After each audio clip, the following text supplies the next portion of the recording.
اور 1 2 5 5 10 روایات نہیں، کثیر روایات ہیں۔ امام ابن کثیر رحمۃ اللہ علیہ نے فرمایا نزول عیسیٰ کے اوپر جو روایات ہیں وہ حد تواتر تک پہنچی ہوئی ہے، اور 100 روایات سے زیادہ روایات سے یہ بات ثابت ہوتی ہے کہ قرب قیامت حضرت عیسیٰ علیہ السلام دوبارہ زمین کے اوپر تشریف لائیں گے اسی جسد اطہر کے ساتھ، اور آ کے آپ اپنے ہاتھوں سے یہودیوں کو قتل کریں گے، اور آپ جو خنزیر کو قتل کریں گے، آپ صلیب کو اپنے ہاتھ سے جو توڑیں گے، اور یہ وہی وقت ہوگا جو یاجوج ماجوج کی خروج کا وقت ہوگا، اور اس وقت جو ہے نا آپ اپنے ہاتھ سے یاجوج ماجوج کو بھی ختم کریں گے۔ یہ قرب قیامت کا حادثہ جو ہے نا ہوگا۔ اور علامہ ابن کثیر رحمۃ اللہ علیہ نے،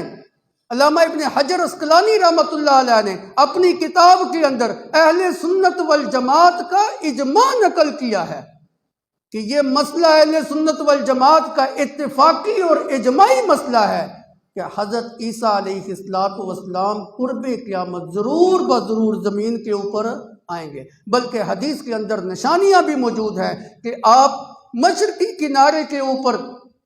دمشق کی جامعہ مسجد کے مشرقی مینارے کے اوپر جو ہے نا آپ کا نزول جو ہے نا ہوگا، اور آپ تشریف لائیں گے اور اپنے ہاتھ سے جو ہے نا خنزیر کو قتل کریں گے، اور اپنے ہاتھ سے جو ہے نا یہودیوں کو قتل کریں گے۔ بلکہ روایات کے اندر آتا ہے، ایک حدیث مبارکہ کے اندر آتا ہے، اس وقت اگر کوئی یہودی کسی درخت کی اوٹ کے پیچھے چھپا بھی ہوگا نا، تو وہ درخت بول کے کہے گا میرے پیچھے یہودی چھپا ہوا ہے، اس کو پکڑو اور اس کو قتل کرو۔ درخت بول کے کہے گا کہ اس یہودی کو پکڑو اور اس کو قتل کرو۔ یہ نزول عیسیٰ کا وقت جو ہے نا ہوگا یہ سارا معاملہ، اور یہی وقت جو ہے نا وہ وقت ہے جس وقت دجال بھی آئے گا۔ حضرت عیسیٰ علیہ السلام اپنے ہاتھ سے دجال کو بھی جو ہے نا قتل کریں گے۔ تو نزول عیسیٰ اہل سنت والجماعت کا اجماعی اور اتفاقی مسئلہ ہے۔ جو بندہ حضرت عیسیٰ علیہ السلام کے بارے میں یہ عقیدہ اور نظریہ رکھتا ہے کہ ان کے اوپر وفات آ گئی اور وہ اس دنیا سے رخصت ہو گئے، اب انہوں نے دوبارہ آسمان کے اوپر سے نہیں اترنا، اہل سنت والجماعت کا اجماعی اور اتفاقی مسئلہ یہ ہے وہ بندہ دائرہ اسلام سے خارج ہو۔ اس لیے کہ قرآن مقدس کی متعدد آیات اور روایات متعددہ، بلکہ 100 سے زائد روایات اس بات کے اوپر شاہد ہیں کہ حضرت عیسیٰ علیہ السلام دوبارہ اس زمین کے اوپر تشریف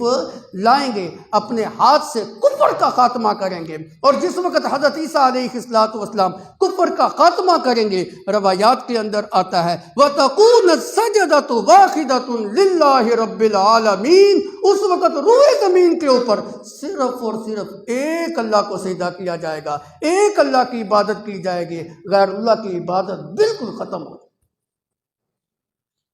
اور حضرت عیسیٰ علیہ السلام بحیثیت امتی بن کے تشریف لائیں گے۔ اس وقت اپنی نبوت کا پرچار نہیں کریں گے، ہم ان کی نبوت کا اس وقت بھی انکار نہیں کر سکتے، ہوں گے اللہ کے نبی، لیکن اس وقت ان کی نبوت نہیں چلے گی، اس وقت ان کی شریعت نہیں چلے گی، بلکہ وہ محمد رسول اللہ صلی اللہ علیہ وسلم کی شریعت کا پرچار جو ہے نا وہ کریں، آپ کی جو ہے نا دین حنیف کی تبلیغ جو ہے نا کریں گے۔ اور پھر روئے زمین کے اوپر ایک روایت کے اندر آتا ہے آپ 40 یا 45 سال زندہ رہیں گے، اپنی طبی زندگی گزارنے کے بعد آپ پھر وفات پائیں گے، اور وفات پانے کے بعد اسی جگہ کے اوپر آپ کو دفن کیا جائے گا جس جگہ کے اوپر آج اللہ کے پیغمبر حضرت محمد مصطفیٰ صلی اللہ علیہ وسلم مدفون ہیں۔ گویا کہ آپ کے پہلو کے اندر حضرت عیسیٰ علیہ السلام کو دفن کیا جائے گا، اور اللہ کے پیغمبر صلی اللہ علیہ وسلم نے خود فرمایا، آپ نے فرمایا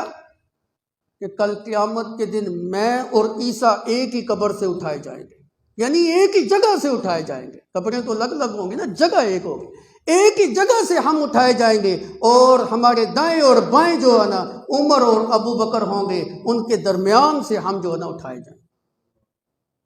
عرض یہ کر رہا تھا کہ یہودیوں نے حضرت عیسیٰ علیہ السلام کو قتل کرنے کی ناپاک جسارت کی، نبیوں کو قتل کرنا ان کا جو محبوب مشغلہ تھا۔ یہی وجہ ہے ان تمام وجوہات کی بنیاد پر، جتنی میں نے آیات آپ کو پڑھ کے سنائی، ان تمام وجوہات کی بنیاد کے اوپر علماء نے یہ بات جو ہے نا وہ کہی ہے کہ یہودی بھی جو اللہ کے پیغمبر کو قتل کرنے کے در کے اوپر تھے، اسی وجہ سے اللہ نے ذلت ان کا مقدر بنا دی، ذلت ان کا مقدر بنا دی۔ ضربت علیہم الذلۃ والمسکنہ، یہ نبیوں کو قتل کیا کرتے تھے، یہ نبیوں کی نافرمانی کیا کرتے تھے، یہ اللہ کی آیات کا انکار کیا کرتے تھے، بے جا ان کو تنگ جو ہے نا وہ کیا کرتے تھے، بے جا خام خواہ کے مطالبات ان سے جو ہے نا وہ کیا کرتے تھے۔ نبیوں کو تنگ کرنا اور ستانا ان کا مشغلہ تھا۔ ان جرموں کی پاداش کی وجہ سے اللہ نے ذلت اور محتاجی ان کا مقدر۔ اللہ عمل کی توفیق عطا فرمائے۔ یہی عنوان اور یہی موضوع آئندہ جمعہ جو عرض کروں گا۔